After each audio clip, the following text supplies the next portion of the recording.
Hello everyone, কেমন আছো সবাই? আমার নতুন ব্লগে তোমাদের সকলকে অনেক অনেক স্বাগত। আজ হচ্ছে বিয়ের পরের দিন সকালবেলা ভাগ্নি শ্বশুর বাড়ি যাবে, তাই বিদায় দেওয়ার জন্য এখানে সমস্ত কিছু গুছিয়ে গাছিয়ে রেখে দিয়েছে। ওদেরকে একেবারে খাওয়া দাওয়া করেই কিন্তু পাঠাচ্ছে, কারণ দিদি ভাইদের নিয়মে আছে যে খাওয়া দাওয়া করে জামাই মেয়েদেরকে যেতে হয়। এখানে সবাই এক এক করে আশীর্বাদ করছে, কারণ ওইদিকে বেলা হয়ে গিয়েছে, 10:30 মতন বেজে গিয়েছে, কারণ ওদেরকেও ওই বাড়িতে ফিরতে হবে, কারণ ওখানে অনেক রিচুয়াল আছে, সেগুলো পালন করতে হবে।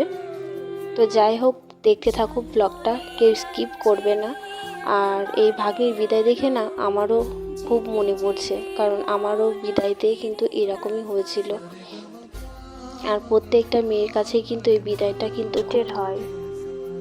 ঝলমলে লালচেনে একবারই আলো, যেতে যেতে মন ফিরে তাকালো। আজ খুশি বানভাসি স্বপ্ন আকাশে, তবু দুটি চোখ জলে ভাসে। পিছুটা ছাড়ে না, বোঝালে বোঝে না।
যেতে যেতে মন ফিরে তাকালো।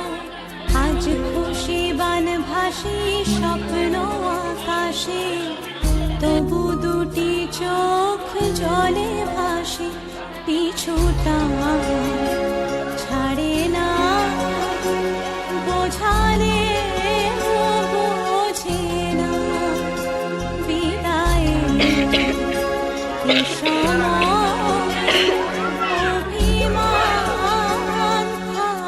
ভাগে আছে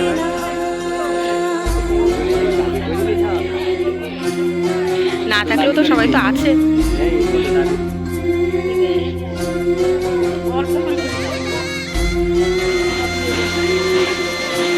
সেই যে ভাগ্নি সকালবেলাতে চলে গিয়েছে, তারপর কিন্তু আর কোনো ভ্লগ করতে পারিনি। একেবারে রাতের বেলা চলে এসেছি ভাগ্নি শ্বশুরবাড়ি থেকে যে তত্ত্বগুলো পাঠিয়েছিল সেগুলো দেখার জন্য।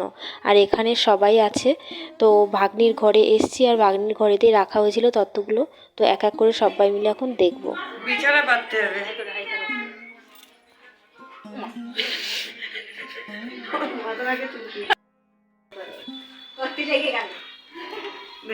উনি আমার মুখ দেখছে, দেখো মুখ দেখ।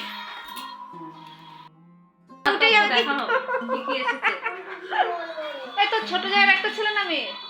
দিদি ভাই এক এক করে সবাইকে তত্ত্বগুলো দেখাচ্ছে। আর ভাগ্নির শ্বশুরবাড়ি থেকে যে মিষ্টি পাঠিয়েছিল প্রজাপতির, তো তার ভিতর থেকে মানে একটা ডানারটাকে খেয়ে নিয়েছে লুকিয়ে লুকিয়ে। তো সেটাই সবাই মিলে বলা বলি করছিলাম আর হাসাহাসি করছিলাম। আর ভাগ্নির শ্বশুরবাড়ি থেকে যে কাপড়গুলো দিয়েছিল খুবই সুন্দর ছিল, মানে কালারগুলো মানে খুব সুন্দর সুন্দর কালার ছিল। আর ভাগ্নির বিয়েটা ছিল 24শে জানুয়ারি। হ্যাঁ, আমার ভিডিওটা দিতে অনেকটাই লেট হয়ে গিয়েছে, তার কারণ বাড়িতে আসার পর কাচাকুচো ছিল, তারপর মনে হচ্ছিল যে চোখ থেকে ঘুম সরছেই না, এতটা অবস্থা খারাপ হয়ে গিয়েছিল, একটু শরীরটাও খারাপ হয়ে গিয়েছিল। আর মেয়ের শরীরটাও প্রচণ্ড পরিমাণে খারাপ হয়ে গিয়েছিল, কারণ ও আইসক্রিম খেয়ে যাচ্ছিল বারবার, সেজন্য ওর ঠান্ডা লেগে গিয়েছিল। একবার যদি ভিডিও করা হয়ে যায় আর সেটা যদি না ছাড়তে পারি অনেক লেট হয়ে গেলে না, তারপরে আর ভিডিও এডিট করতে ইচ্ছেই হয় না। তো যাই হোক, তোমাদের সাথে ভিডিও শেয়ার করব বলেছিলাম, তো সেই জন্য কি করা যাবে, তো ভিডিও তো শেয়ার করতেই হবে। তো ভাবলাম যে না, ভিডিওটা অনেক দিন দেওয়া হচ্ছে না, তো শেয়ার করেই দিই। তোমরা যারা আমার নতুন বন্ধু ভিডিওটা দেখছো তারা চ্যানেলটিকে অবশ্যই সাবস্ক্রাইব করে দিয়ে পাশে থাকা বেল বাটনটি প্রেস করে দিও, যাতে আমার ভিডিওটা ছাড়ার সাথে সাথে তোমাদের কাছে আগে পৌঁছে যায়। আর অবশ্যই কিন্তু একটা লাইক করেই দিও। আর যারা পুরনো বন্ধু আমার ভিডিওটা দেখছো তারা অবশ্যই ভিডিওটাকে লাইক করে দিও। তো আজকের ভিডিওটা এই পর্যন্তই। ভিডিওটা কেমন লাগলো অবশ্যই জানিও, আর ভালো লাগলে লাইক কমেন্ট শেয়ার করে দিও, আর চ্যানেলটিকে অবশ্যই সাবস্ক্রাইব করে দিও। তো দেখা হচ্ছে পরবর্তী ব্লগে ভাগ্নির বউ ভাত নিয়ে।